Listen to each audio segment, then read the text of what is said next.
The mare's scream split the dawn like shattered glass. Ethan Walker jerked awake, his heart hammering against his ribs before his mind could catch up to his body.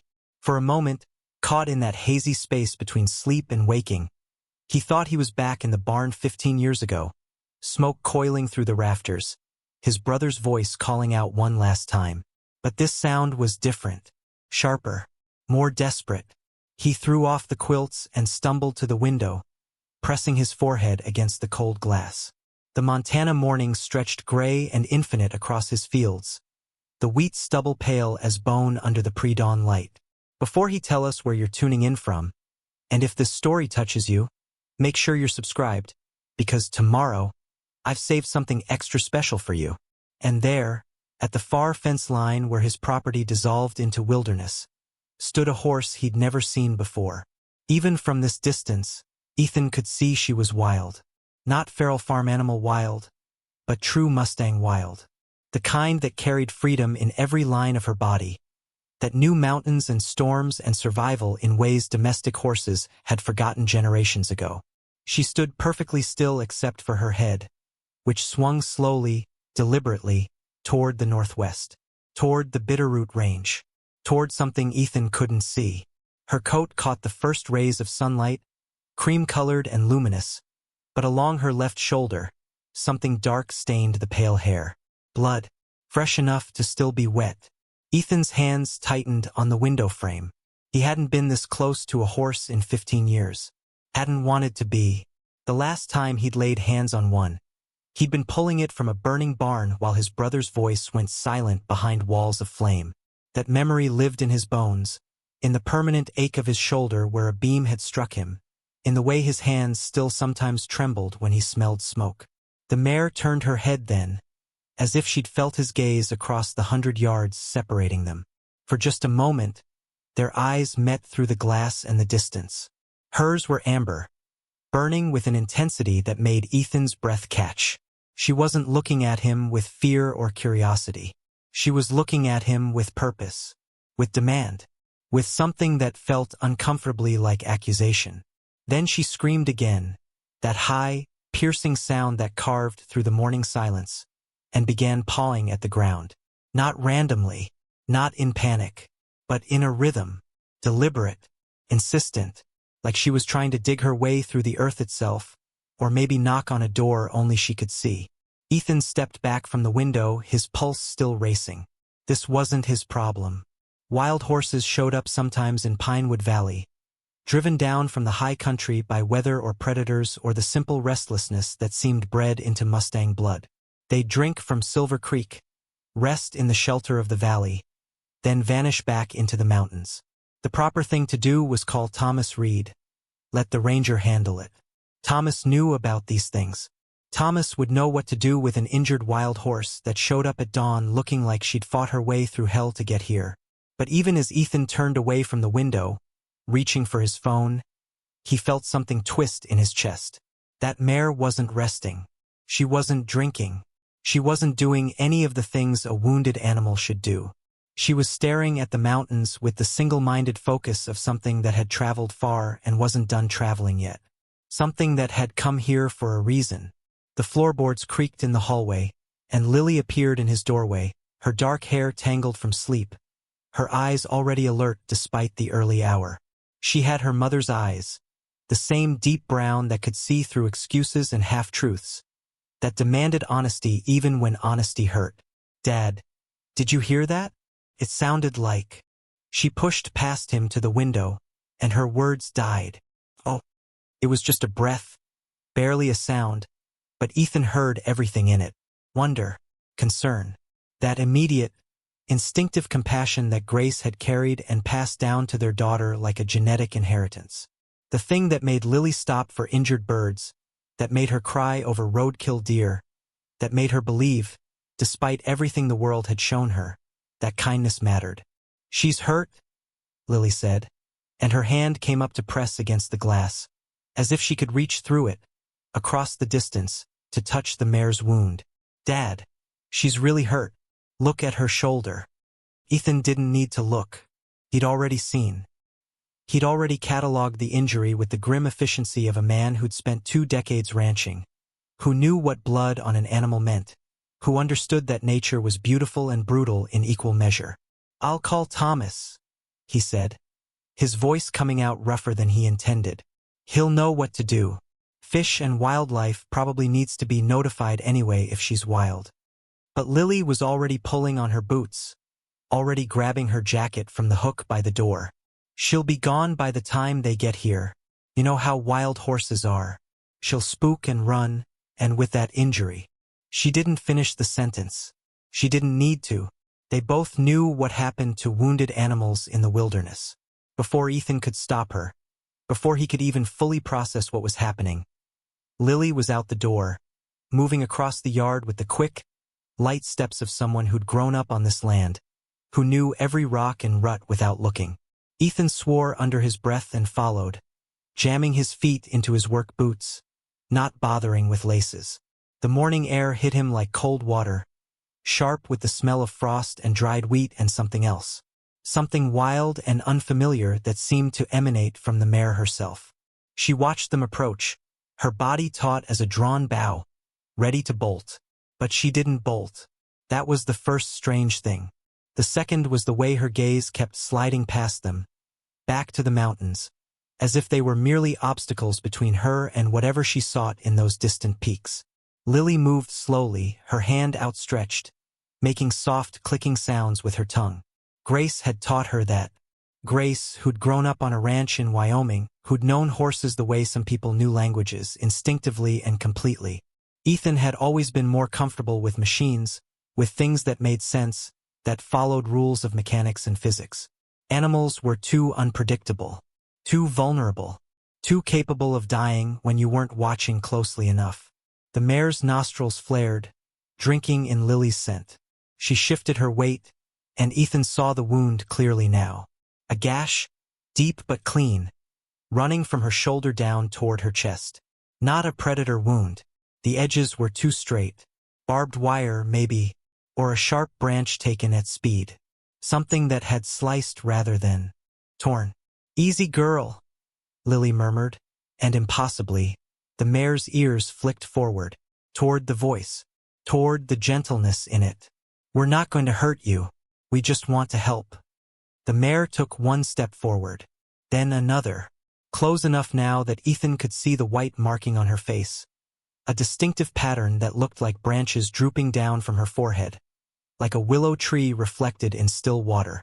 Close enough to see the intelligence in those amber eyes, the exhaustion that trembled through her frame, the way her muscles quivered with the effort of simply standing. Close enough to see something else, something that made Ethan's breath catch in his throat. In her mane, worked into the coarse hair with careful, deliberate precision, was a braid. Not the natural tangling of a wild horse's hair, but a human-made braid, grown long now but unmistakable. Someone had put their hands on this mare. Someone had cared for her, trained her, loved her enough to mark her with that small act of Preparing and narrating this story took us a lot of time, so if you are enjoying it, subscribe to our channel, it means a lot to us. Now back to the story. grooming. This wasn't just a wild mustang. This was a wild mustang who'd once been something else. Lily's hand made contact with the mare's neck, and the mare's entire body seemed to sigh. Not in relief exactly, but in recognition, as if she'd been waiting for this touch, for this confirmation that she'd found what she was looking for. "Dad." Lily's voice was barely above a whisper, but it carried clearly in the still morning air. "Dad, look at this. Someone owned her. Someone trained her." Ethan moved closer despite himself, despite every instinct screaming at him to keep his distance, to call Thomas, to let someone else handle this. His hand reached out, independent of his conscious thought, and touched the mare's shoulder just above the wound. The mare's skin was hot, fever-warm, and beneath his palm, he could feel her heartbeat, rapid and strong, could feel the tremor that ran through her, not from fear but from exhaustion so deep it had settled into her bones. And then something happened that Ethan would replay in his mind for days afterward, something he couldn't explain with logic or reason or any of the practical frameworks he used to make sense of the world. The mare turned her head and looked directly at him. Not past him to the mountains. Not at Lily with her gentle hands. But at him. And in her eyes he saw something that stopped his heart. Pleading. Not animal panic or pain, but conscious, deliberate pleading. The kind that required understanding not just of suffering, but of the possibility of help. The kind that suggested she knew exactly what she was doing standing at his fence at dawn. That she'd chosen this place, this man, for reasons he couldn't begin to comprehend. The wound needed attention. That much was clear even to Ethan, who'd spent 15 years avoiding anything to do with horses. The gash wasn't bleeding heavily anymore, but the edges looked inflamed, and the heat radiating from the mare's shoulder suggested infection had already begun its patient work. Lily disappeared into the barn and returned with the first aid kit they kept for the cattle, her movements quick and confident. She'd helped with enough injured livestock over the years to know the basics, but Ethan could see the uncertainty in the way she bit her lower lip, the way her hands hesitated before opening the kit. This wasn't a cow with a wire cut. This was a wild animal, unpredictable and powerful, who could kick or bolt or simply collapse at any moment. "We should really call Nina," Ethan said, pulling out his phone. Dr. Nina Alvarez had been the valley's large animal veterinarian for almost a decade, and she was good at her job. More importantly, she wouldn't ask questions Ethan didn't want to answer about why he'd allowed himself to get involved with a horse in the first place. The phone rang 3 times before Nina's voice came through, professional but warm, with the faint rasp of someone who'd been woken early. "Ethan? Everything okay with the cattle?" "Not the cattle," Ethan said, his eyes still on the mare, who'd lowered her head slightly, as if the simple act of standing required more energy than she had left. "Got a wild mare here. Injured shoulder. She's—" He paused, trying to find words for what he was seeing. "She's acting strange, Nina. Real strange." There was a moment of silence on the other end, and Ethan could almost hear Nina's mind working, calculating the variables. Wild horses were dangerous. Wild, injured horses were more dangerous. The smart thing would be to tell him to back off, to call Fish and Wildlife, to let the professionals handle it. But Nina had known him since she'd moved to Pinewood Valley, had shared enough cups of coffee at the Copper Kettle to understand that Ethan Walker didn't call for help unless something was genuinely wrong. "How strange?" she asked finally. Ethan watched the mare lift her head and stare at the mountains again. That intense, unwavering focus that suggested she was seeing something beyond the physical peaks and valleys. "Like she's trying to tell us something," he said, and felt foolish the moment the words left his mouth. Horses didn't tell people things. Horses were animals, operating on instinct and conditioning, responding to immediate stimuli without the capacity for complex communication or intent. Except this mare looked at the Bitterroot range with the focused determination of someone reading a map, following directions only she could see. "I'll be there in 20 minutes, Nina said, and hung up before Ethan could protest or qualify or explain any further.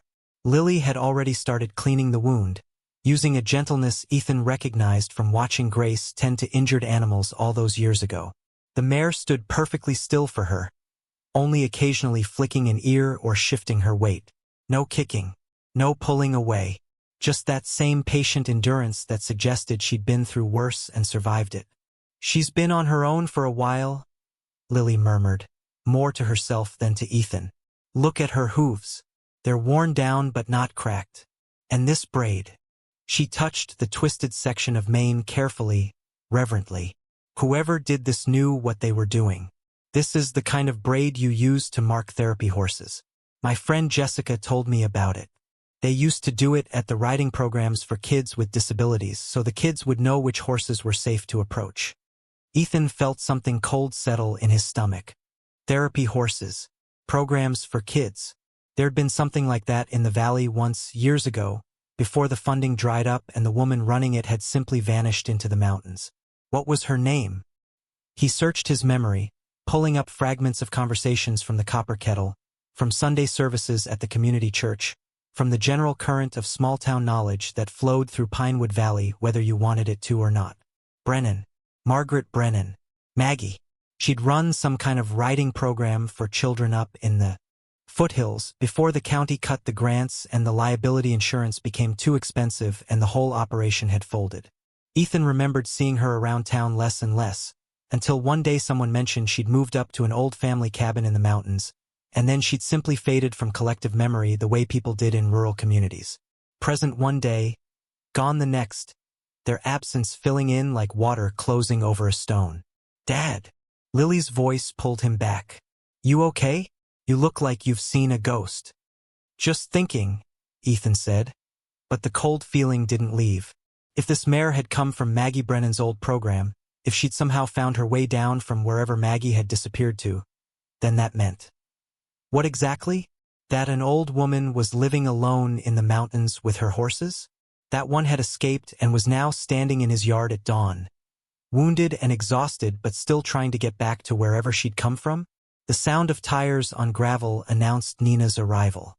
Her truck, a battered Ford with Alvarez large animal veterinary, painted on the side, pulled up to the fence line and Nina emerged, already pulling on gloves, her black hair pulled back in a practical braid, her dark eyes assessing the situation with professional calm. She was younger than Ethan by maybe 5 years, but she carried herself with the quiet confidence of someone who'd spent decades doing difficult work well. "Well," she said, approaching slowly, her voice low and soothing. "Aren't you a beautiful girl?" The mare's ears flicked toward Nina's voice, but she didn't turn her head. That northwestern gaze, constant as a compass needle, never wavered. Nina circled around carefully, giving the mare space, and examined the wound from multiple angles before moving in to touch.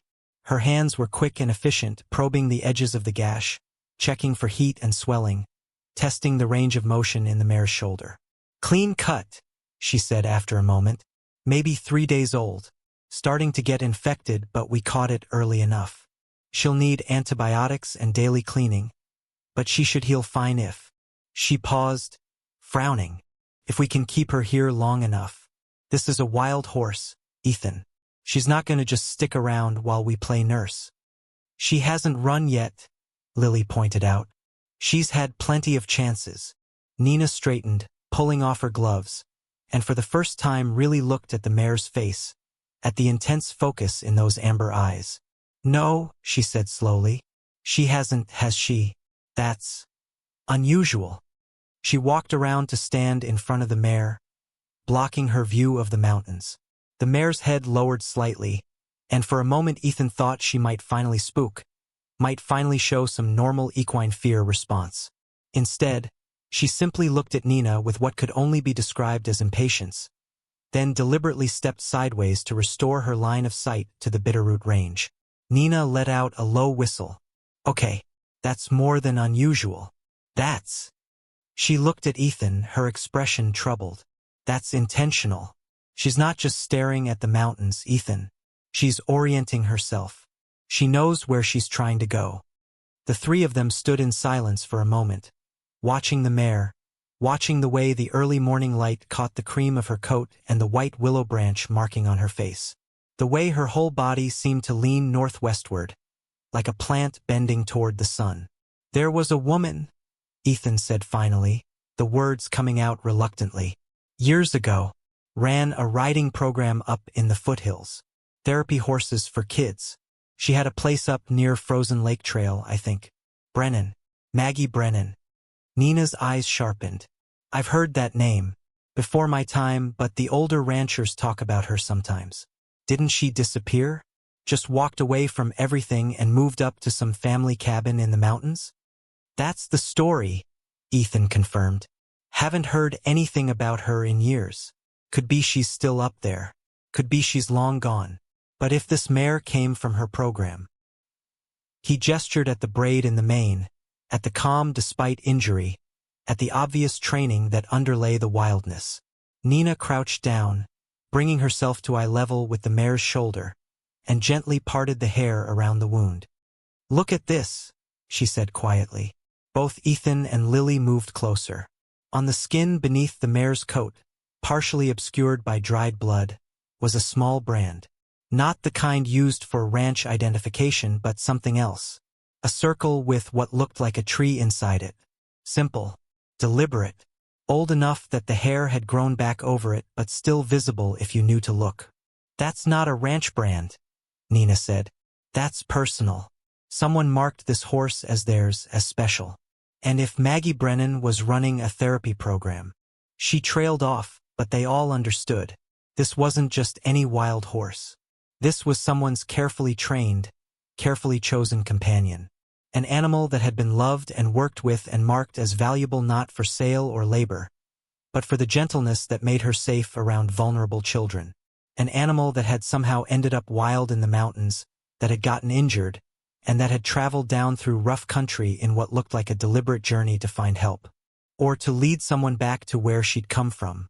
The mare chose that moment to move, not bolting, not running, but walking, straight toward the fence line, straight toward the gate that led from the ranch property out toward the fire road, toward the trailhead, toward the wilderness that rose in waves of pine and granite toward the high country.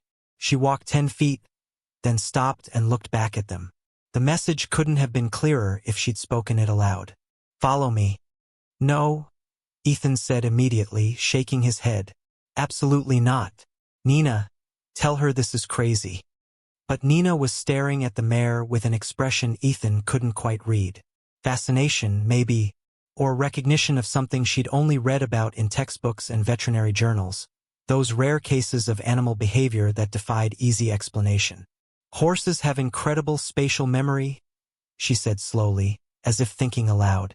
"They can remember routes, remember people, remember places they've been even years later. And therapy horses specifically are trained to be unusually attentive to human needs, to respond to subtle cues, to—" She looked at Ethan. "To seek help when they need it." "You're saying she came here on purpose," Ethan said flatly. "To my ranch specifically." "I'm saying it's possible," Nina replied. "If Maggie Brennan is still up there, if something's wrong, this mare might be smart enough to know she needs human help. And your ranch is the first inhabited property she'd hit coming down from the frozen lake area." Lily had moved to the gate, her hand resting on the latch. "We have to follow her, Dad. If Ms. Brennan is hurt, if she's alone up there, we don't know anything." Ethan cut in, his voice sharper than he intended.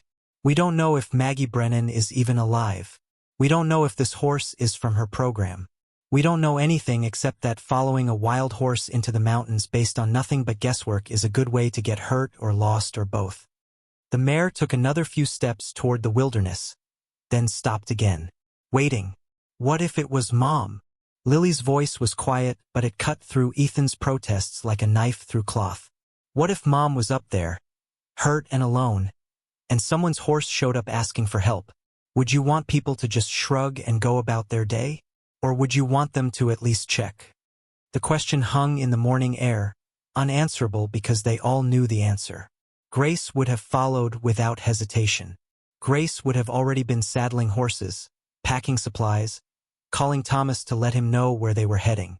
Grace had believed in helping, in showing up, in doing the hard thing because it was right, not because it was convenient. Ethan felt the old familiar ache in his chest, the one that 3 years hadn't dulled. He looked at his daughter's face, at the set of her jaw that was pure grace, at the determination in her eyes. Then he looked at the mare, standing at the edge of his property, her body oriented toward the mountains with that unwavering sense of purpose. Finally, he looked at Nina, who was watching him with an expression that somehow managed to be both sympathetic and expectant. "If we do this," he said slowly, each word pulled from somewhere deep and reluctant, "we do it right. We call Thomas, let him know where we're going.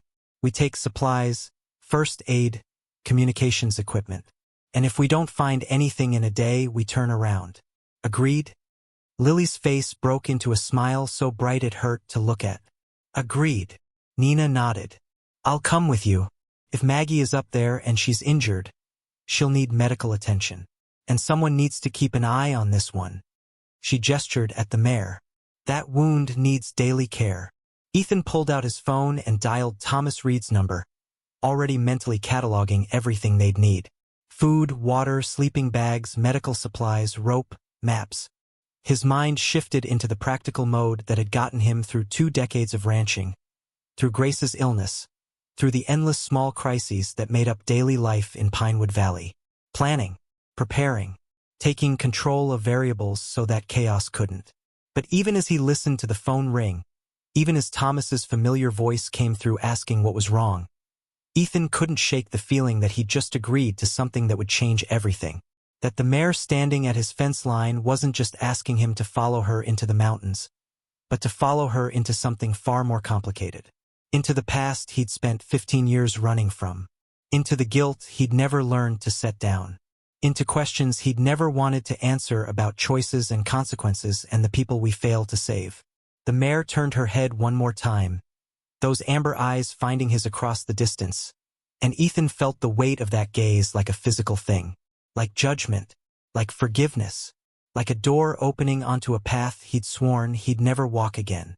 Then she turned away, her attention back on the mountains, and began to walk. Thomas Reed arrived within the hour, his ranger truck kicking up dust as it pulled into the yard. He stepped out with the easy confidence of someone who'd spent most of his life in these mountains, his weathered face breaking into a grin when he saw Ethan standing by the fence.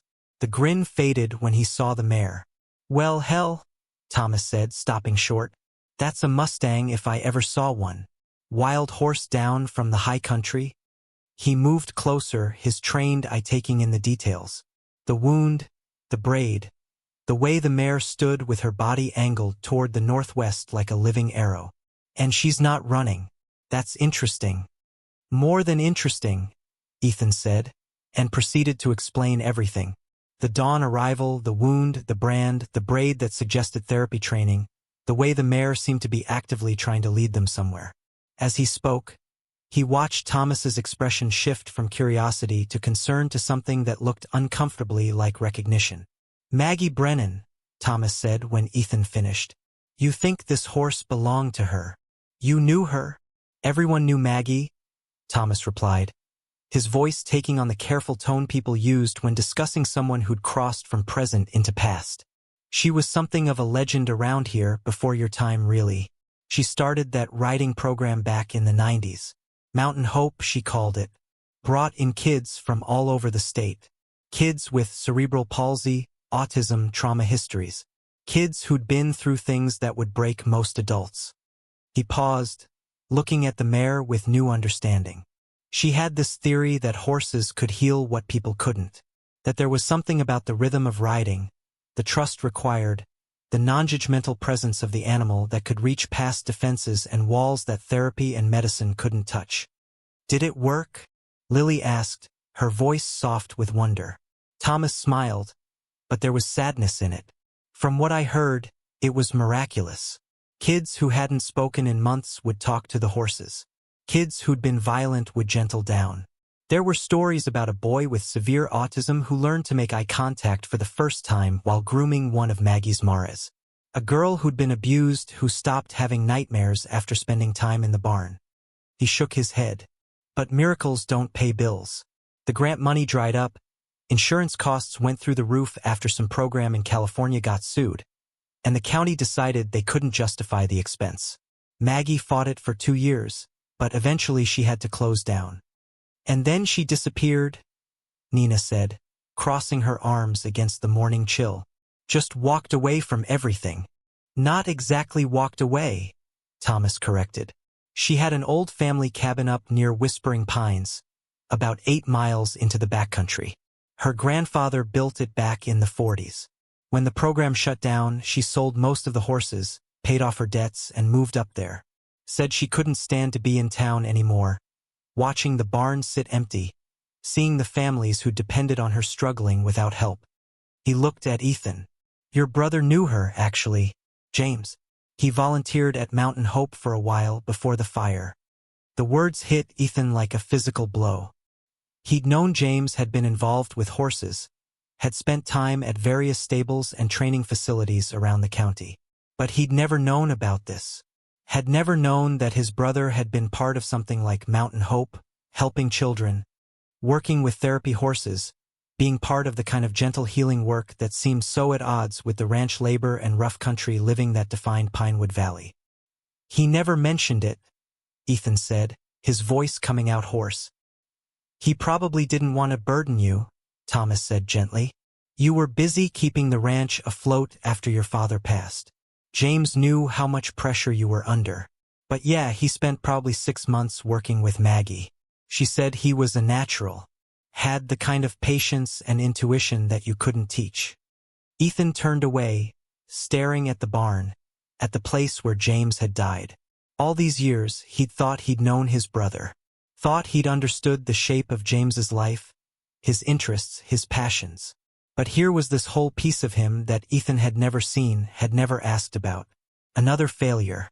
Another way he'd been too busy, too focused on the practical demands of keeping the ranch running to really see the person standing right beside him. The mare chose that moment to walk back toward them. Not with the stiff, alert posture of a wild animal approaching humans, but with the calm deliberateness of someone who'd made a decision and was now ready to see it through. She walked directly to Ethan, stopping close enough that he could feel the heat radiating from her body, could smell the wild country scent of her, pine and sage and something indefinable that spoke of open spaces and freedom. She lowered her head and pressed her muzzle against his chest, right over his heart, and stood there, breathing slowly, as if listening to the rhythm inside him. Ethan froze. His hands hung at his sides, useless, uncertain. He hadn't touched a horse voluntarily in 15 years. Hadn't let himself get close enough to feel the warmth of their bodies, the velvet softness of their muzzles, the patient trust that horses gave so freely to humans who probably didn't deserve it.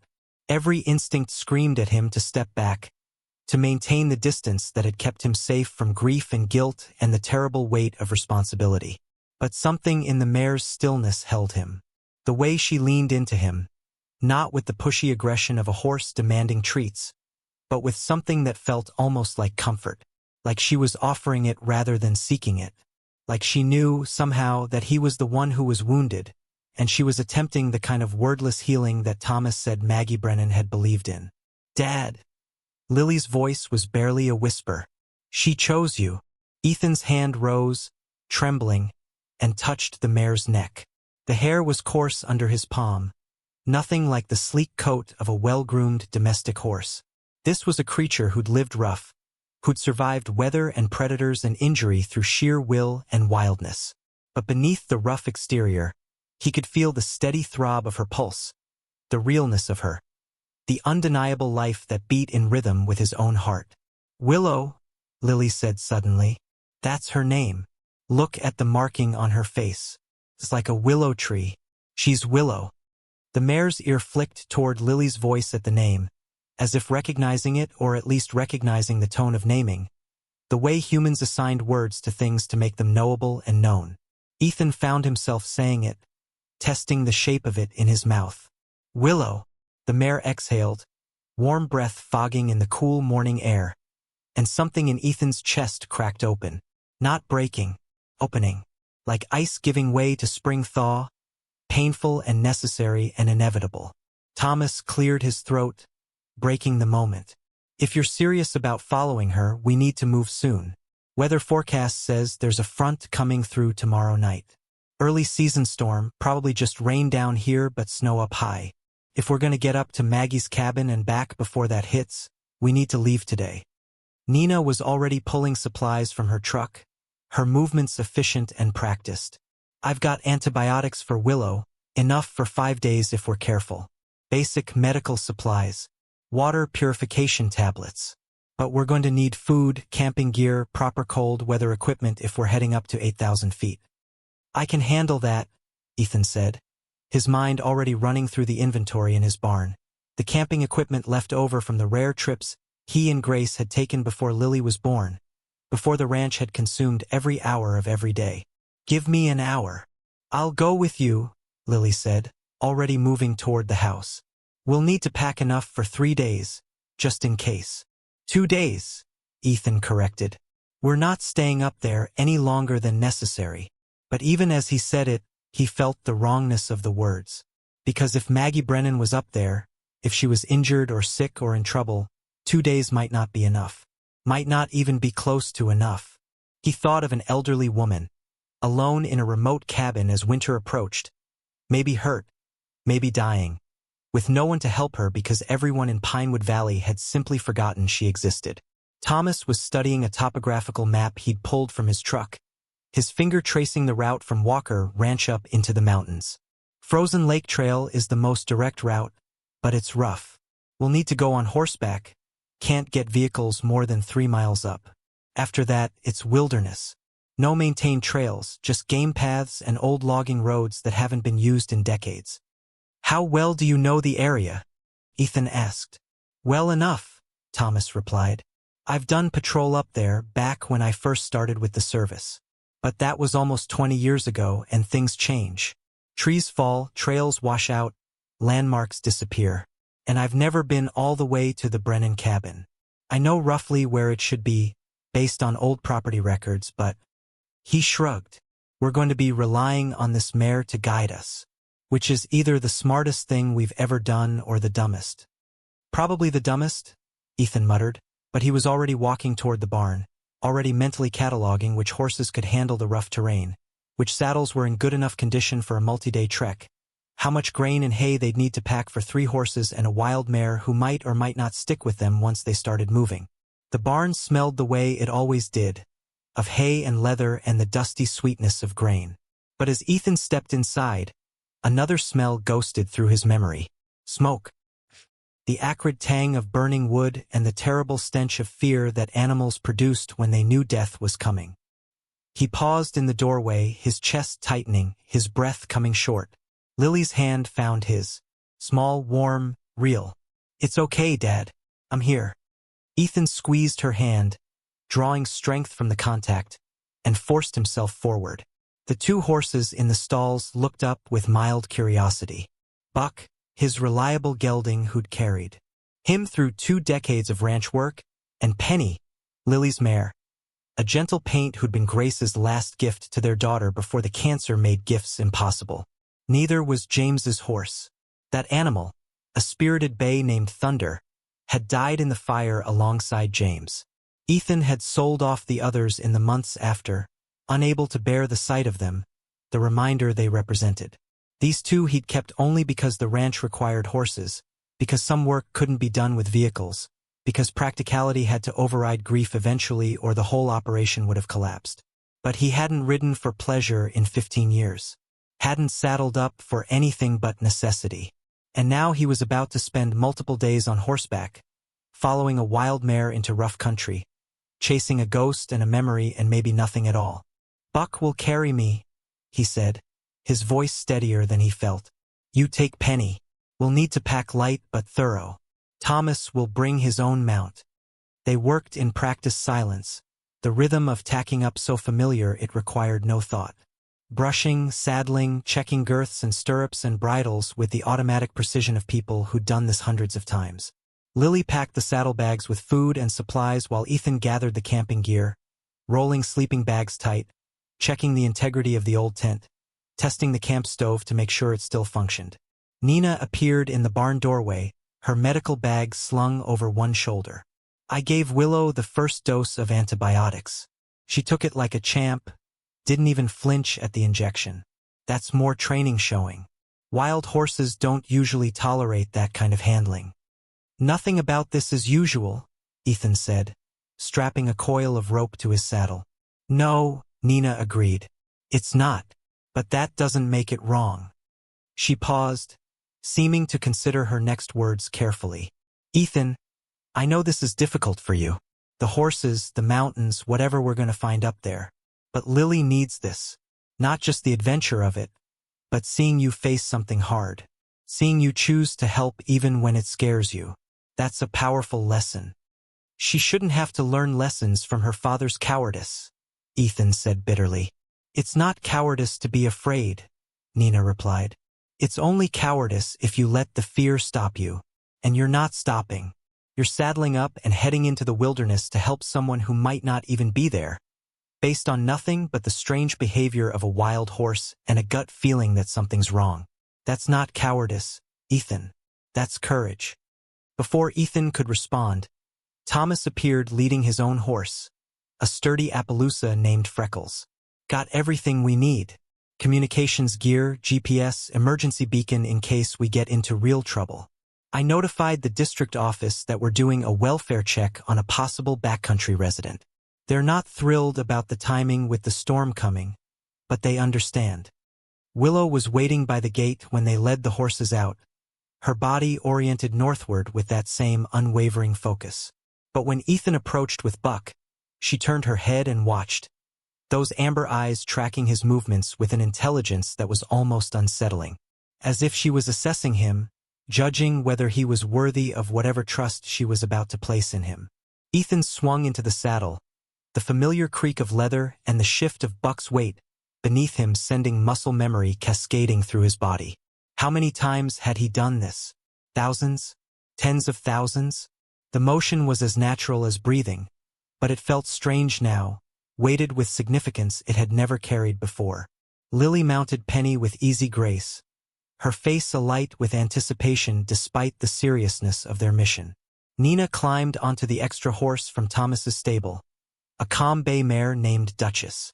Thomas settled into his own saddle with the relaxed competence of someone who'd spent more time on horseback than on foot. "Everyone ready?" Thomas asked, his hand resting on the emergency beacon clipped to his belt. "Last chance to change your minds." "We're ready," Lily said firmly. Before Ethan could second-guess the decision, Willow started walking before anyone gave a signal, her steps purposeful and steady despite the injury that must have been causing her pain. She didn't look back to see if they were following. She simply assumed they would be, as if the outcome had never been in doubt. They rode out single file, Willow in the lead, then Ethan on Buck, followed by Lily, Nina, and Thomas bringing up the rear. The morning had warmed slightly, the sun breaking through the cloud cover in shafts of gold that painted the wheat stubble in shades of amber and bronze. Behind them, Walker Ranch grew smaller, the barn and house and familiar fields shrinking until they were just shapes against the valley floor. Ahead, the Bitterroot Mountains rose in layers of blue and gray and green, their peaks still touched with the white of early snow.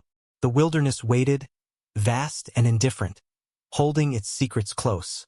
And somewhere in those mountains, if Thomas and the old stories were right, an elderly woman named Maggie Brennan lived alone in a cabin that the world had forgotten, tending to whatever remained of her dreams and her horses and her belief that broken things could heal.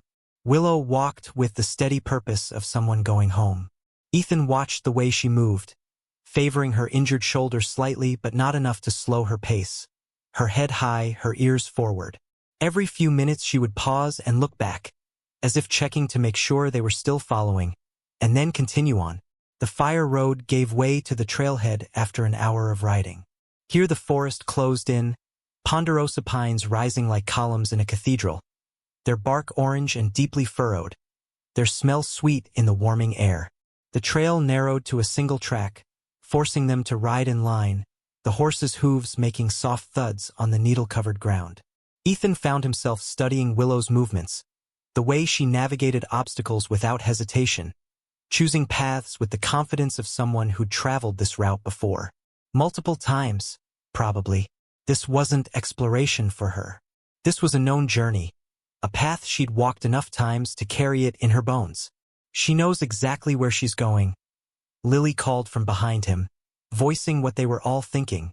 "This isn't random, Dad. She's been here before." "I know," Ethan called back, and felt the weight of that knowledge settle heavier. Because if Willow had traveled this path before, if she knew the route from Maggie's cabin down to the valley, that meant she'd made the journey deliberately, had chosen Walker Ranch specifically as her destination. And that raised questions Ethan didn't have answers for. Why his ranch? Why not one of the other properties closer to the mountains? Why not Thomas's ranger station, which would have been a logical place to seek help? What had drawn Willow to his fence line specifically, to stand there at dawn demanding his attention, refusing to leave until he agreed to follow? The sun climbed higher, filtering through the pine canopy in shifting patterns of light and shadow. Birds called in the distance, their songs echoing through the trees. Once, a deer bounded across the trail ahead of them, white tail flashing as it disappeared into the undergrowth. Buck's ears pricked forward, but he didn't spook, his steady temperament unshaken by the wilderness closing around them. They stopped at midday by a creek that tumbled down from the higher elevations, its water clear and cold. Willow drank deeply, then moved a short distance away to crop at the sparse grass growing along the bank. The other horses drank and grazed while the humans broke out sandwiches and water bottles, eating in the dappled shade of an old-growth Douglas fir. "We've gained about 2,000 feet, Thomas said, checking his GPS. "Another 6 miles and 3,000 feet to go, roughly. If we keep this pace, we should reach the general area of the Brennan cabin by late afternoon." "And then what?" Ethan asked. "We just hope Willow knows exactly which cabin in several square miles of wilderness?" Thomas smiled faintly. "That's the plan, yeah. Unless you've got a better one." Ethan didn't. He bit into his sandwich, tasting nothing, his mind caught between present and past. James would have loved this. The adventure of it, the mystery, the chance to help someone in need. James had always been the one who believed in grand gestures, in riding to the rescue, in the idea that one person's actions could make a difference. Ethan had been the practical one, the responsible one, the one who stayed home and kept the ranch running while James chased his passions and his dreams. And when the fire came, when the choice had to be made, Ethan had chosen the barn over his brother because the barn was practical, the barn was responsible, the barn represented the whole ranch and all the animals depending on them for survival. James had been just one person. The barn was everything. The choice had been obvious, rational, defensible, and wrong. So terribly, irreversibly wrong. "Dad." Lily was watching him with concern. "You're doing that thing where you go away inside your head." "Sorry," Ethan said, forcing himself back to the present. "Just thinking about the route." But Lily's eyes said she knew better. She'd inherited Grace's ability to see through excuses, to know when someone was hurting even if they wouldn't admit it. She moved closer, sitting beside him on the fallen log where he'd perched, and leaned against his shoulder the way she used to when she was small. "Mom used to say that guilt was just love with nowhere to go," she said quietly. "That we feel guilty about the people we couldn't save because we loved them, and when they're gone, that love doesn't disappear. It just turns into guilt because we don't know what else to do with it." Ethan's throat tightened. "Your mother was a smart woman." "She was," Lily agreed. "And she would want you to know that Uncle James didn't die because you made the wrong choice. He died because fires are unpredictable and terrible, and sometimes people die even when other people do everything right." "I didn't do everything right," Ethan said.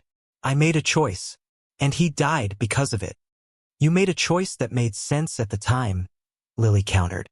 "You tried to save the barn because you thought there was time, because you thought you could protect everything. That's not wrong, Dad.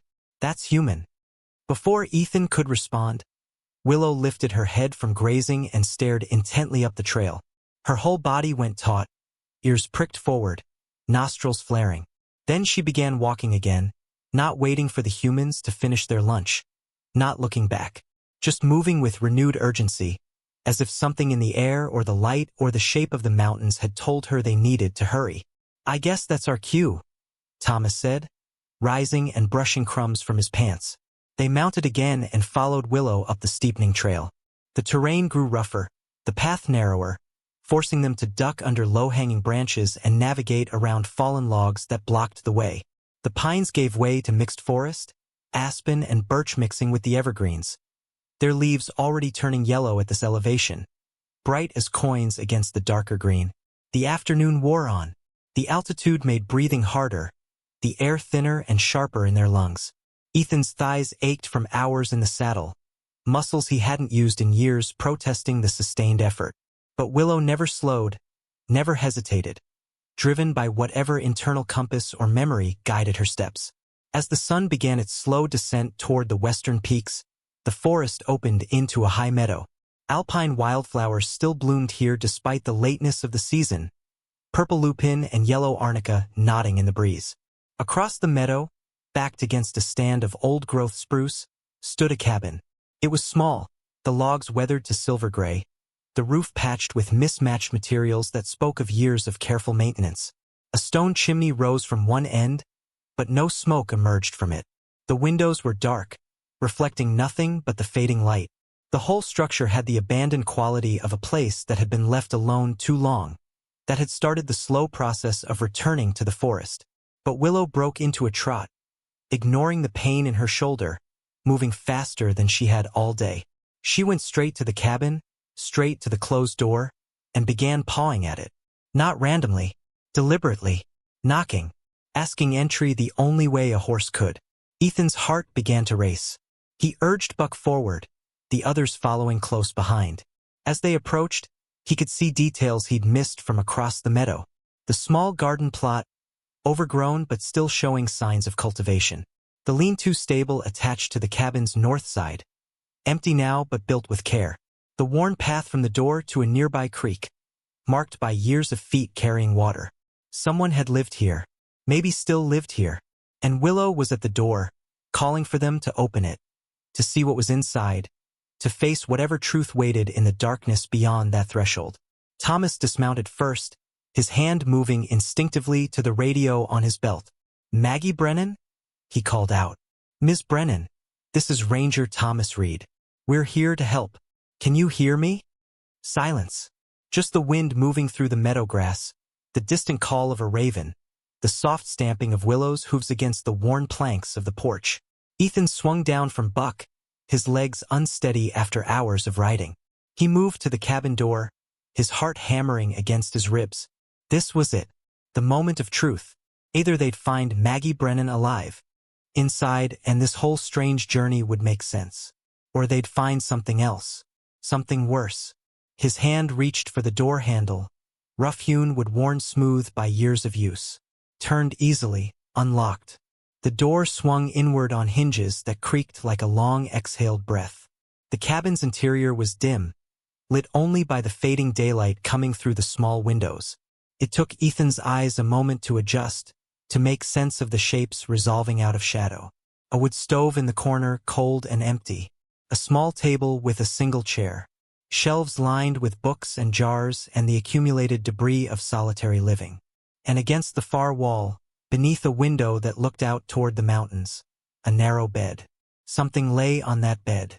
Someone. A figure so still and small that for one terrible moment, Ethan thought they were too late. Then the figure moved. Just slightly. A hand lifted, pale in the dimness, reaching toward the doorway, toward the light, toward the people standing there with a wild mare who had traveled down from the mountains to bring help home. A voice, thin as paper, whispered into the silence. "Willow, is that you? Did you bring them like I asked?" Nina was the first to move, her medical training overriding the shock that had frozen everyone else in place. She pushed past Ethan into the cabin, her bag already open, pulling out a flashlight that cut through the dimness with harsh white light. The beam found the figure on the bed, revealing an elderly woman with silver hair matted against her skull. Her face hollowed by illness or starvation or both. Her eyes bright with fever despite the weakness evident in every line of her body. "Ms. Brennan, I'm Dr. Nina Alvarez. I'm going to examine you now, okay? Can you tell me where you're hurt?" Nina's voice was calm, professional, but Ethan could hear the urgency beneath it. She was already taking vitals, her fingers on the woman's wrist checking pulse, her other hand touching the woman's forehead and pulling back with a sharp intake of breath. "She's burning up. Thomas, I need clean water as much as you can carry. Lily, there should be blankets in my pack, bring them all." The cabin erupted into controlled chaos. Thomas hurried to the creek with every container he could find. Lily ran back to the horses, returning with armfuls of supplies. Ethan stood frozen in the doorway, watching Nina work, watching the stranger who was somehow connected to his brother, to Willow, to a past he hadn't known existed until this morning. Maggie Brennan's eyes found his in the confusion. Despite the fever, despite the obvious pain, there was a clarity in her gaze that cut through everything else. "You're a walker," she said, her voice gaining a fraction of strength. "You have the look of him, of James. Are you the older brother? The one he talked about?" The words hit Ethan like a fist to the chest. "Yes," he managed. "I'm Ethan. He loved you," Maggie whispered. "Used to tell me about how you kept the ranch going after your father died. How you sacrificed everything to make sure he could finish school. could pursue his dreams. Her hand lifted slightly, a gesture that might have been reaching toward him or simply a spasm of weakness. He never blamed you, you know, for the fire. He wouldn't have wanted you to blame yourself. Ethan couldn't speak, couldn't breathe. How did this woman know? How could she possibly know the thoughts that had haunted him for 15 years? The guilt that had shaped every decision, every choice, every moment of his life since that night. James came to see me. Maggie continued, her voice fading in and out like a radio signal. 2 days before the fire, he wanted to buy one of my horses. Said he'd saved enough money. Said he wanted to surprise you. Wanted to give you back something you'd lost when you sold your father's breeding stock to pay off the debts. Her eyes drifted closed. He was going to name it Thunder. Said it reminded him of summer storms rolling across your fields. The room tilted.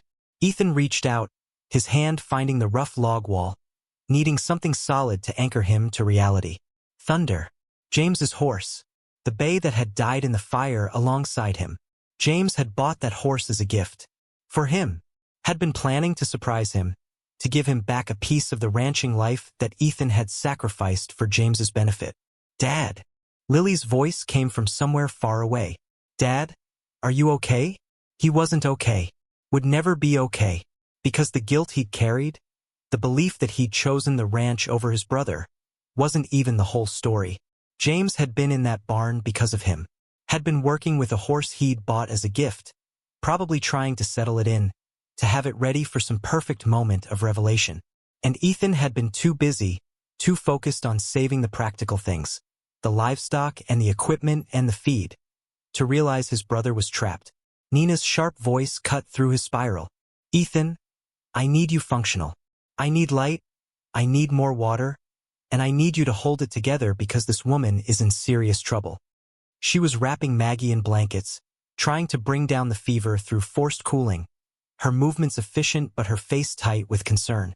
She's severely dehydrated, malnourished, and I think she might have pneumonia. We need to get her down to the valley, to a real hospital, but moving her in this condition could kill her. Thomas returned with water, his clothes soaked from hurrying. Creeks running strong. I can keep bringing water, but Nina, that storm I mentioned, it's moving faster than the forecast predicted. We've got maybe 12 hours before it hits, and if it snows up here like I think it will, we could be trapped for days. Then we stabilize her here and move her at first light, Nina decided. It's not ideal, but it's better than trying to transport her in the dark or in a storm. She looked at Ethan. That means we're camping here tonight. All of us. We're going to need firewood, food prepared, the horses settled. Can you handle that? Ethan forced himself to nod, to push the revelations about James into a locked box in his mind where they couldn't paralyze him. There would be time to fall apart later. Right now, people needed him to function. He turned and walked out of the cabin, gulping the clean mountain air, trying to slow his racing heart. Willow was waiting on the porch. She'd been standing there the whole time, her head over the railing, watching the door as if she could see through it to the woman inside. When Ethan emerged, she turned to look at him with those knowing amber eyes, and he could have sworn there was approval in her gaze. Or maybe just relief. You came. You helped. You did what I asked. Yeah. Ethan said quietly, reaching out to touch her neck. The mare didn't flinch, just stood solid and warm under his hand. We came. You were right to bring us. Lily appeared beside him, her arms full of camping gear. Thomas is setting up the tent for us to sleep in. Nina says she'll stay in the cabin, with Ms. Brennan through the night, monitoring her. Dad, what did she say to you in there? You looked like you'd seen a ghost. Later, Ethan said, his voice rough. Right now we need to get organized. Storm's coming and we need to be ready. They worked as the sun set, moving with practiced efficiency born of years doing ranch work. Ethan gathered firewood from the forest edge, splitting logs with an axe he found in the lean-to, building up a supply that would last through the night and into the next day if needed. Thomas set up the tent in the lee of the cabin, staking it down securely against the wind that had begun to pick up as evening approached. Lily tended to the horses, unsaddling them, rubbing them down, settling them in the lean-to with grain and hay they'd brought from the ranch. Willow refused to go in the lean-to. She stood outside the cabin door, a sentinel, her body positioned so she could see both the door and the trail they'd come up, guarding, waiting, as if her job wasn't done yet, as if she still had something to protect. As darkness fell, Ethan got a fire going in the cabin's wood stove, the warmth spreading slowly through the small space. Nina had managed to get some water into Maggie, along with antibiotics from her veterinary supplies. "They're meant for horses," she'd said grimly, "but the chemistry's similar enough. At this point, it's better than nothing." Maggie drifted in and out of consciousness, sometimes lucid, sometimes rambling. In her lucid moments, she asked about Willow, about whether the mare's wound was being cared for, about the other horses she'd had to release when she could no longer care for them properly. "They were good horses," she whispered. "Therapy horses. They understood broken things. They knew how to be gentle." In her rambling moments, she talked about children, names Ethan didn't recognize, stories about small victories and breakthrough moments. A girl who smiled for the first time in 2 years while braiding a horse's mane. A boy who spoke his first words while sitting in a saddle. Children who'd been hurt by the world and found healing in the presence of patient, non-judgmental animals who asked nothing but presence in return. The program should never have closed, she said during one moment of clarity, her eyes finding Ethan's where he sat maintaining the fire. There was so much need, so many children who could have been helped. But money always wins, doesn't it? Practical considerations, liability concerns, risk management. Her laugh was bitter, broken, as if the risk of leaving traumatized children without help wasn't worth considering. Ethan felt those words sink into him like stones into water. Practical considerations. That had been his life, hadn't it? Always choosing the sensible thing, the responsible thing, the thing that protected the tangible assets and ignored the intangible costs. He'd done it with the ranch, sacrificing relationship for productivity. He'd done it the night of the fire, choosing the barn over his brother. And he was still doing it, every day, letting fear and guilt keep him from really being present with Lily, from letting anyone close enough to matter. "Dad, come eat something," Lily called from outside, where she and Thomas had set up a camp stove and were heating soup. "You haven't had anything since lunch." Ethan stood stiffly, his back protesting hours of chopping wood, and joined them by the tent. The night had come down complete, a darkness so total it felt solid. Above, stars blazed with a clarity impossible in the valley below, the Milky Way a river of light spanning the sky. The temperature had dropped sharply, frost already forming on the grass at the meadow's edge. Thomas handed him a cup of soup, the heat welcome against his cold hands. "She's going to make it," he said, though his voice carried uncertainty. "Nina knows what she's doing, and Maggie's clearly a fighter. You don't survive alone in the mountains at her age without being tough." "Why did she stay up here?" Lily asked, her voice small in the vast darkness.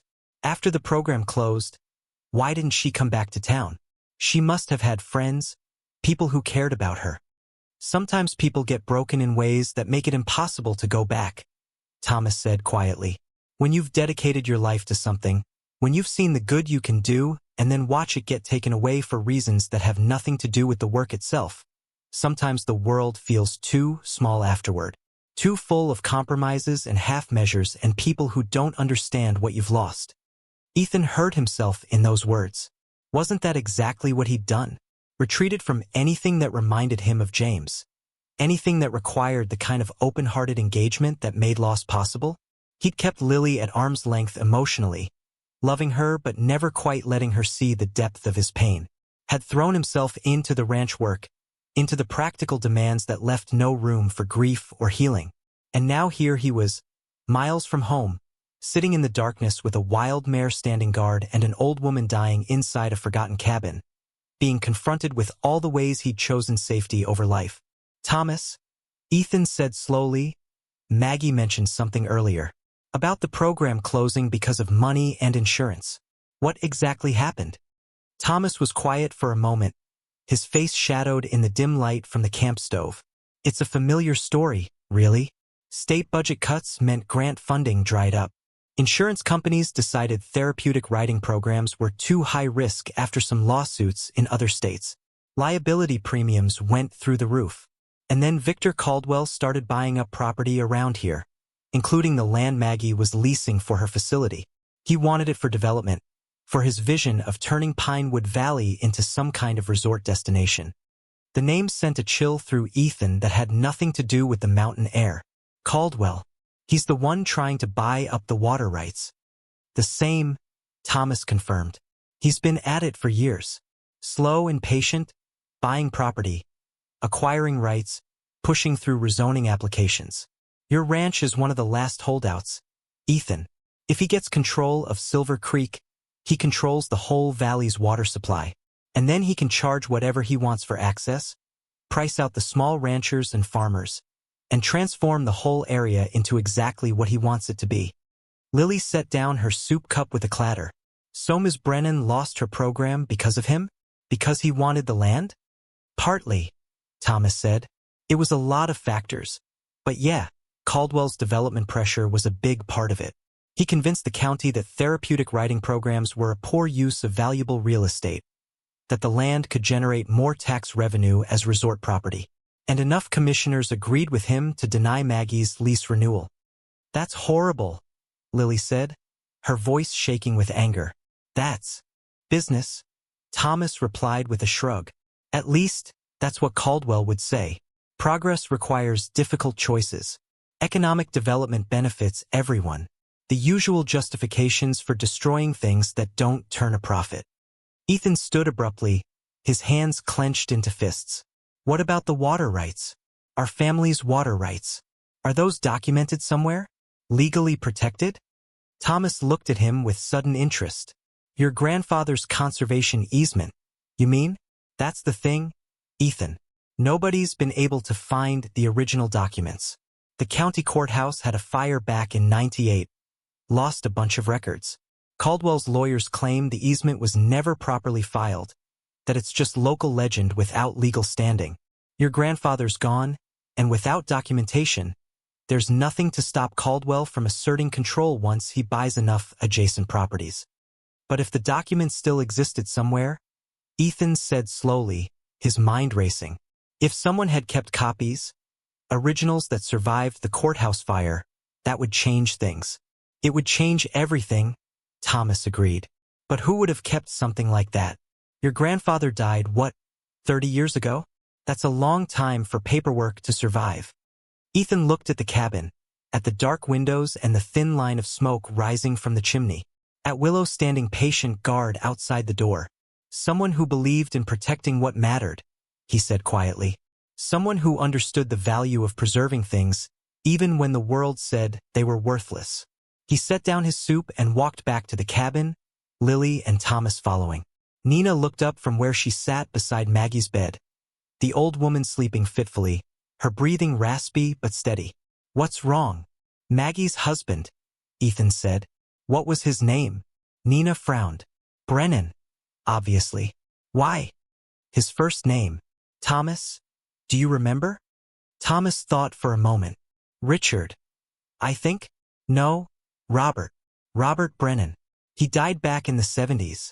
I think. Way before my time. Ethan's heart began to race. Robert Brennan. My grandfather's name was William Walker.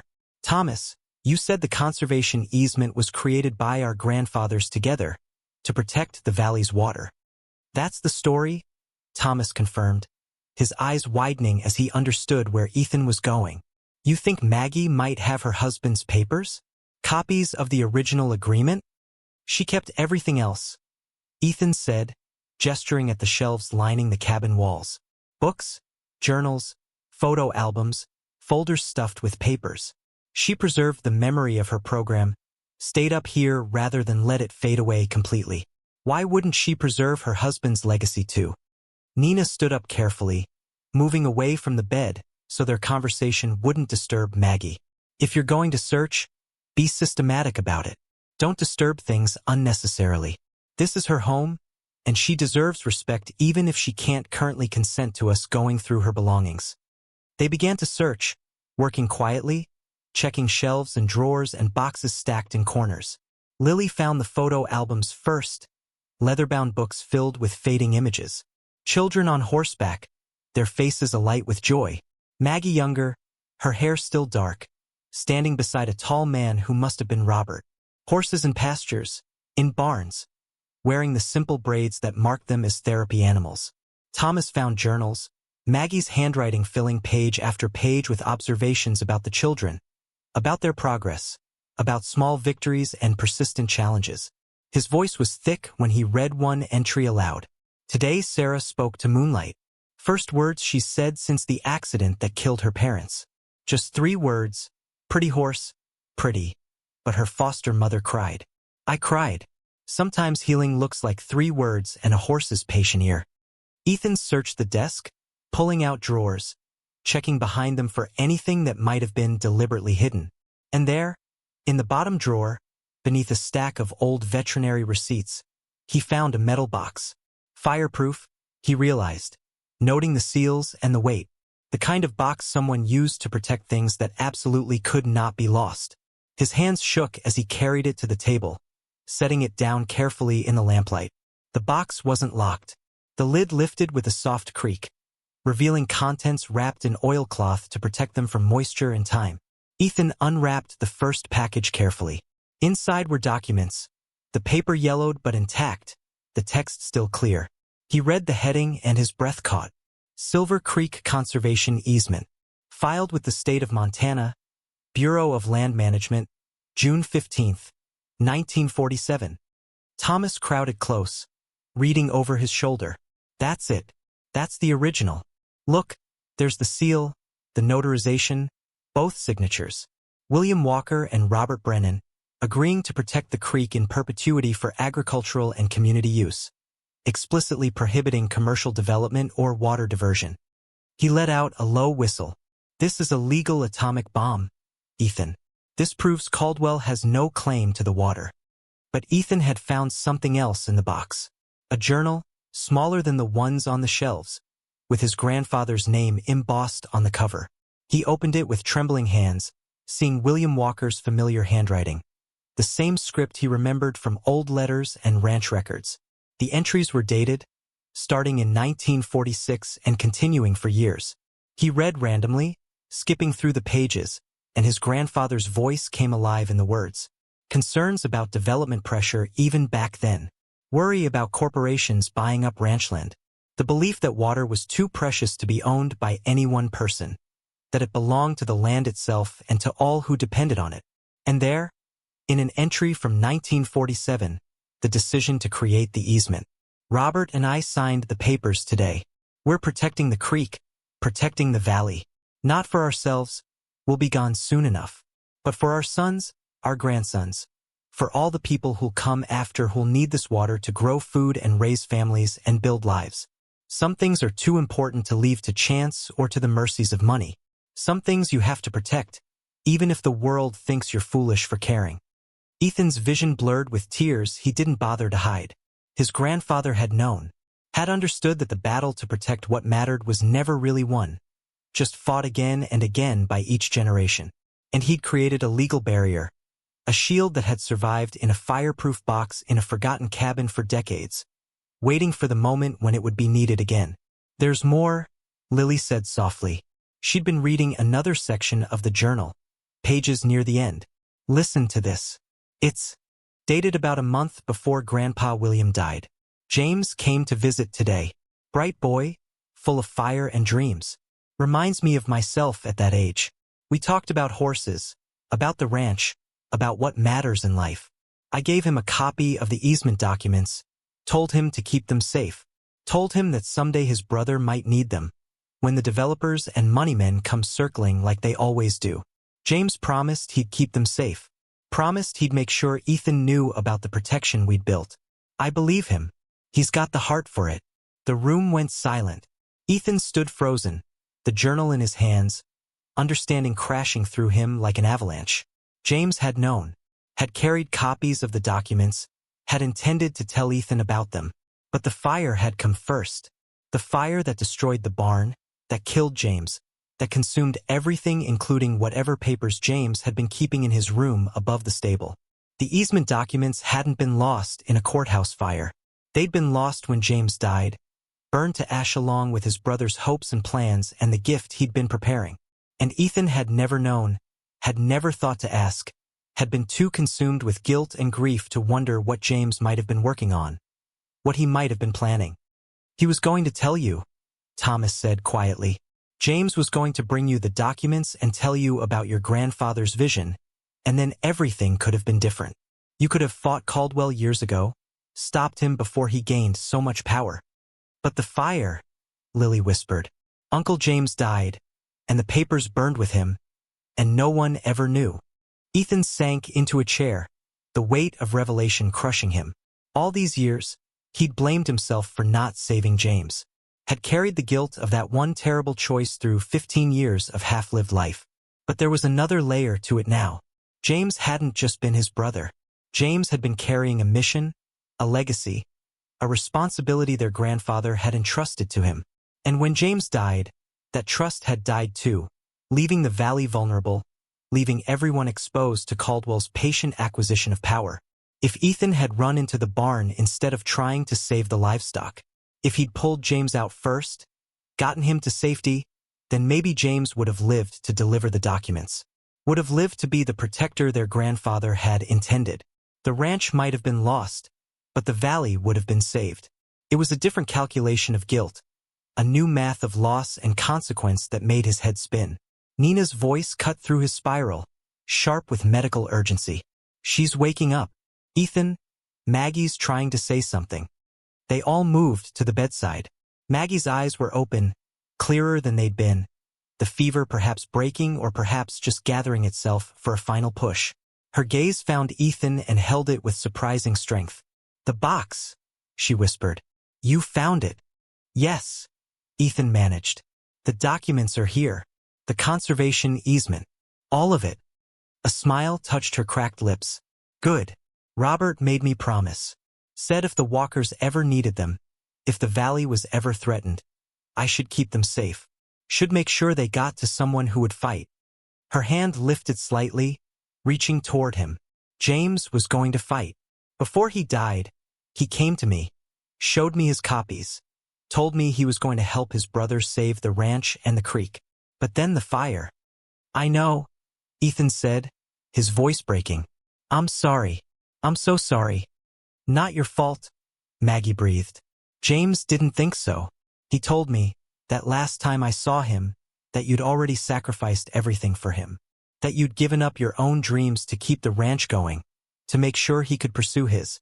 He was so proud of you, Ethan. So grateful." Her eyes drifted closed. "He wouldn't want you to carry this weight. He'd want you to use the documents, to finish what he started, to fight for what matters." The words settled into Ethan like seeds into soil, finding purchase in places he hadn't known were ready to receive them. James hadn't blamed him. Maggie was right about that because James had never blamed anyone for anything, had always seen the best in people, had understood that tragedy wasn't the same as fault. And James had been proud of him, not disappointed, not resentful of the sacrifices demanded. Proud. It didn't erase the loss, didn't make the fire unhappen or bring James back or undo 15 years of grief. But it shifted something, just slightly, like a heavy stone being rolled aside from a door. Not opening the door completely, but allowing a sliver of light to penetrate the darkness Ethan had been living in. "I'll fight," he said, not sure if he was promising Maggie or James's memory or his grandfather's legacy or himself. "I'll use the documents. I'll stop Caldwell. The valley will be protected." Maggie's smile deepened just a fraction. "Good. Then I can rest. Been so tired. Been waiting so long." Her eyes opened one more time, looking past him to where Lily stood. "You have a beautiful daughter. Grace would be proud. Of both of you." Then her gaze moved to the window, to where the darkness pressed against the glass, and her expression softened with something that looked like peace. "Willow came back. I knew she would. Sent her 6 months ago, when I first got sick. Told her to find help, to find a walker. She's a smart horse." She remembered. Ethan's head spun. 6 months ago. Willow had been gone for 6 months, and Maggie had sent her, not to randomly find help, but to find a walker specifically, to complete the circle, to bring the family that was supposed to protect the valley back to the fight. And somehow, impossibly, Willow had done exactly that. Had survived alone, had found her way down from the mountains, had stood at his fence at dawn with a wound and a plea and an absolute refusal to be ignored. "Rest now," Nina said gently to Maggie.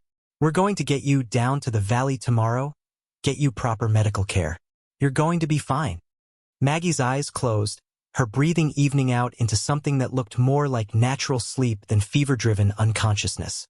Nina checked her vitals, her face relaxing slightly. The fever's breaking. She's got a chance. A real chance. They filed out of the cabin, leaving Nina to her vigil, stepping into the mountain night that had grown colder. The stars overhead now obscured by clouds moving in from the west. The storm Thomas had warned about was coming. Ethan could feel it in the air. That particular pressure that preceded significant weather. Willow was still standing guard, though she'd moved closer to the lean-to where the other horses had settled. When she saw Ethan, she walked to him, pressing her shoulder against his chest, careful of her injury but deliberate in her contact. He wrapped his arms around her neck without thinking, burying his face in her mane, breathing in the wild scent of her. "You knew," he whispered. "Somehow you knew exactly what you were doing. Who to find. How to bring us here. You crazy, brilliant horse." Willow exhaled, warm breath fogging in the cold air. And Ethan felt something in his chest finally, fully break open. Not breaking apart, breaking through. Like ice giving way to running water, like earth splitting to let seeds emerge. Like the first crack in a chrysalis before transformation. He was crying, he realized. Actually crying, tears running hot down his cold cheeks. His shoulders shaking with sobs he'd held back for 15 years. And Lily was there, wrapping her arms around him from behind, her own tears soaking into his jacket. And Thomas was standing nearby, his hand on Ethan's shoulder, providing silent support. And Willow just stood there, steady and solid, a wild thing that had chosen to trust him. To believe he was worth the journey, worth the wound, worth the impossible mission of bringing help to a place the world had forgotten. Above them, the first snowflakes began to fall. The snow fell steadily through the night, thick flakes that accumulated with surprising speed on the meadow grass and the cabin roof. Ethan lay in the tent listening to the soft whisper of it, unable to sleep despite the exhaustion that had settled into his bones. Beside him, Lily's breathing had evened into the deep rhythm of sleep, and from Thomas's side of the tent came the occasional soft snore. But Ethan's mind refused to quiet, turning over everything that had happened, everything he'd learned, everything that still waited to be faced when they descended back into the valley. He must have dozed eventually because he jerked awake to gray pre-dawn light filtering through the tent fabric and the sound of voices outside. He unzipped the tent carefully, not wanting to wake Lily, and emerged into a transformed world. 6 inches of snow blanketed everything, turning the meadow into a pristine expanse of white broken only by the dark line of trees at the forest edge. Nina stood outside the cabin talking with Thomas, both of them looking worried. When they saw Ethan, Nina waved him over. "Maggie made it through the night," she said quietly, her breath fogging in the frigid air. "The fever broke completely around 3 in the morning. She's weak, desperately so, but stable. The problem is this weather. We need to get her down to the valley, to a real hospital, but moving her in these conditions is dangerous." Thomas was checking his phone, frowning at the screen. "Storm's worse than predicted. We're looking at another 6 to 8 inches today. The trail we came up is going to be difficult to navigate. If we wait, we could be trapped here for 3 or 4 days until it clears." They entered the cabin to find Maggie awake, her eyes clear in the early light. She looked impossibly fragile against the pillows, her silver hair wispy as cobwebs, but there was a strength in her gaze that reminded Ethan of his grandfather. Nina explained the situation carefully, laying out the risks of staying versus the risks of traveling. Maggie listened without interruption, her thin hands folded on top of the blankets. When Nina finished, the old woman was quiet for a long moment. "I've lived in these mountains for 23 years, she said finally, her voice stronger than it had been the night before. "This storm feels fierce. If we try to outrun it and I slow you down, you could all end up trapped, and then it won't just be one old woman at risk." She turned her gaze to Ethan. We stay. We wait for the storm to pass. And you use the time to read the documents, to understand what you're inheriting. So they settled in to wait out the storm. Thomas used his satellite phone to notify the ranger station, requesting a helicopter evacuation once weather permitted. Ethan and Lily dug out the cabin's root cellar, finding supplies Maggie had stored. Nina continued her careful monitoring of Maggie's vitals, maintaining the delicate balance that kept the old woman stable. And Ethan read. He sat at the small table with the fireproof box open beside him, working through the documents methodically. The conservation easement was straightforward enough, a legal agreement binding Silver Creek to agricultural use in perpetuity, preventing any commercial diversion or development. But there were other papers too, surveys and water rights claims and correspondence between his grandfather and various county officials. One letter in particular caught his attention. It was from a state official to William Walker, dated 1962, acknowledging receipt of the easement documents. Your commitment to the common good over personal profit is noted and appreciated, the official had written. This easement will serve as a model for future conservation efforts throughout the state. A model. His grandfather hadn't just been protecting his own ranch. He'd been trying to create a framework that others could follow, a legal structure that demonstrated how land could be held in trust for community benefit rather than individual gain. Lily brought him coffee and sat down across from him. Outside, the snow continued its steady accumulation. What are you going to do with all this? She asked, gesturing at the spread of papers. Fight, Ethan said simply. Take these to the county, file them officially, establish the legal protection once and for all. Caldwell's been operating under the assumption that no documentation exists. When he finds out otherwise, his entire development scheme collapses. Thomas joined them at the table. There's something else to consider. These documents aren't just about stopping Caldwell. They're about establishing a principle. If the Walker family has been stewarding this creek for the community's benefit for 80 years, that's a powerful story. It could inspire other landowners to create similar protections. Maggie's voice drifted from the bed, weak but clear. Your grandfather understood something most people miss. Water doesn't belong to anyone. It moves, it flows, it goes where it will regardless of property lines. The easement doesn't take anything away. It just acknowledges the truth of what water is. The day wore on, the snow falling continuously. They took turns checking on the horses in the lean-to. Willow remained outside by choice, standing in the lee of the cabin where the overhang provided minimal shelter. She'd become a statue of white, snow piling on her back and mane, but when Ethan approached with grain, she ate readily enough. You could come inside, he told her, brushing snow from her back. There's room in the lean-to. Willow snorted, warm breath creating a momentary fog, and returned her attention to the grain. She'd made her choice to stand guard, and no amount of weather was going to change her mind. That evening, as the light faded early under the heavy clouds, they gathered around the wood stove for dinner. Nina had made a thick soup from Maggie's preserved vegetables. After dinner, Maggie asked Ethan to bring her the photo albums, the ones documenting Mountain Hope Therapeutic Riding Program. She turned the pages slowly, her gnarled fingers gentle with the old photographs. This was Timothy, she said, stopping at a picture of a boy sitting tall in a saddle, his face split by a grin. Severe autism. Hadn't spoken more than a few words in his life, but he loved the horses. After 3 months, he started talking to them. Page after page of children, each with their own story, their own breakthrough moment.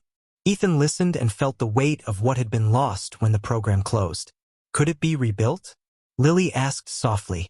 The program? I mean, if we save the ranch, if we stop Caldwell, could Mountain Hope start again? Maggie's eyes found Ethan's. It would take resources. Land, horses, insurance, trained staff, and someone willing to commit to it, to fight through all the bureaucracy and challenges. Nothing worth doing is easy, Ethan heard himself say. My grandfather protected the water. You created a place for healing. James tried to continue both legacies. Maybe it's time someone actually succeeded at it. The words hung in the warm air of the cabin, bigger than Ethan had meant them to be. But as soon as he said them, He knew they were true. This was what James had been working toward, what their grandfather had envisioned.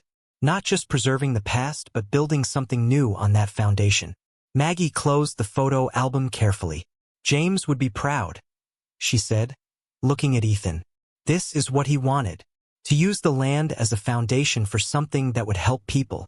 He talked about it, the last time I saw him, about how the land could be healing, could be a place where broken things came together.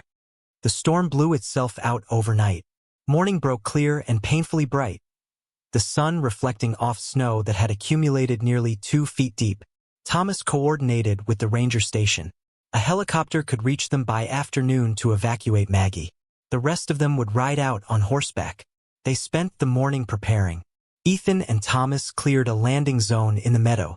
Lily packed their camping gear while Nina worked with Maggie, getting her ready for transport.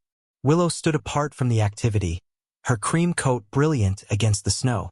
She'd led them here, had waited patiently through the storm, had completed her mission. Now what? Would she return to the wild? Disappear back into the mountains? Ethan approached her slowly. He stood beside her, both of them looking out over the meadow, over the valley far below. You did it, he said quietly. Everything you were supposed to do. Your job is done. You can go if you want. Willow turned her head and looked at him directly. Then she stepped closer, pressing her shoulder against him, and lowered her head so her muzzle rested against his chest, right over his heart. Ethan's hands came up to rest on her neck, and he stood there in the snow with this wild creature choosing closeness, choosing trust, choosing him. And he knew she was coming home with them, that whatever wild freedom she'd had was being voluntarily traded for something else. Partnership, purpose, belonging. The helicopter arrived mid-afternoon, settling onto the cleared landing zone. The pilot helped load Maggie aboard, and within 15 minutes, the helicopter was lifting away, carrying Maggie towards safety. They watched it go, 4 people and 5 horses standing in a meadow that had witnessed generations of survival. Then they turned toward the trail, toward home. The ride down took 14 hours, snow making the trail treacherous. But they made it, emerging finally onto the fire road as dusk was falling, the lights of Walker Ranch visible like a beacon. Ethan had never been so grateful to see his own barn. They put the horses away carefully before allowing themselves to collapse. Nina headed home with promises to check on Maggie at the hospital. Thomas left with assurances that he'd file an official report, and Ethan stood in his kitchen with Lily, both too exhausted to think about proper dinner, eating cereal at the counter. The fireproof box sat on the table, its contents representing power and responsibility and a future he'd never imagined 3 days ago. We're going to win this, Lily said firmly. We're going to stop Caldwell, protect the valley, maybe even rebuild Mountain Hope. Ethan pulled his daughter into a hug. Maybe, and even if it doesn't work out exactly how we hope, at least we'll have fought. That's more than I've done in a long time. The weeks that followed were a blur of activity. Ethan took the documents to the county office, filing them officially. News spread through Pinewood Valley. With small-town speed, the Walker family had documentation proving the conservation easement, proving that Silver Creek couldn't be privatized. Victor Caldwell responded with lawyers and challenges. But Thomas had researched the law, had found precedents that supported perpetual easements. The valley divided, as communities often did when faced with fundamental questions about identity and future. Town hall meetings grew heated, and through it all, Ethan stood firm, learning to speak publicly about why water mattered, why community mattered, why some things were too important to be reduced to profit. The turning point came at a packed town meeting 3 months after their return. Caldwell was there making his case one more time. Then Maggie Brennan walked in. She'd recovered slowly but steadily. She stood at the microphone, her hands gripping it for support. My name is Margaret Brennan, she said, her voice carrying clearly. I ran Mountain Hope Therapeutic Writing Program for 15 years. I worked with children who'd been broken by the world, children who needed healing that conventional medicine couldn't provide. And I saw miracles happen because of horses and water and land that was protected rather than exploited. Her gaze found Caldwell. You say development is progress, but there's a cost your charts never show. The cost of losing water that sustained this valley for generations. The cost of destroying the very things that make this place worth living in. She turned to address the commissioners directly. The conservation easement wasn't about stopping progress. It was about ensuring that progress served everyone. You have a choice tonight. Honor the vision of the men who founded this valley, or sell it for promises of profit that will benefit a few and displace many. The room erupted. The commissioners announced they'd need time to deliberate. 2 weeks later, they issued their ruling. The conservation easement was valid and would be enforced in perpetuity. Caldwell's development plans were denied. Ethan stood on his porch the evening the news came through, watching the sun set over fields that would stay fields. Lily was beside him, and Willow was in the paddock below, grazing peacefully. "What now?" Lily asked. "Now we build," Ethan said. "We rebuild Mountain Hope." It took time. They navigated requirements, secured insurance, found funding. They recruited staff, identified horses, built facilities. Piece by piece, it came together. On a bright September morning, exactly 1 year after Willow had first appeared at Walker Ranch, Mountain Hope Therapeutic Riding Program reopened. And the children came, just as they had before. Ethan watched a little girl with cerebral palsy take her first steps toward Willow. Watched the mare lower her head with infinite patience. Watched the child's face transform from fear to wonder.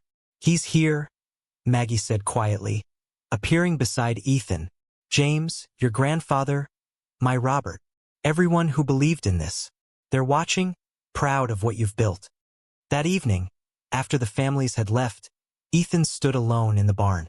Willow was in her stall, the cream mare who'd traveled down from the mountains on a mission, who'd refused to give up until she'd brought help home. "Thank you," he said, "for not giving up, for finding me when I didn't even know I was lost, for showing me that broken things can still be useful, that scars don't disqualify you from purpose." Willow walked to the stall door and pressed her forehead against his chest, right over his heart, where she'd touched him that very first morning. Outside, stars were beginning to emerge. Silver Creek flowed freely through protected land. Children would come tomorrow and the days after, seeking healing from patient horses in the shadow of mountains that had witnessed everything. And somewhere in the high country, a red cabin stood preserved, a monument to belief that some things were worth protecting, that broken things could heal, that legacy was something you built through choices made in moments that mattered. Up next, you've got 2 more standout stories right on your screen. If this one hit the mark, you won't want to pass these up. Just click and check them out.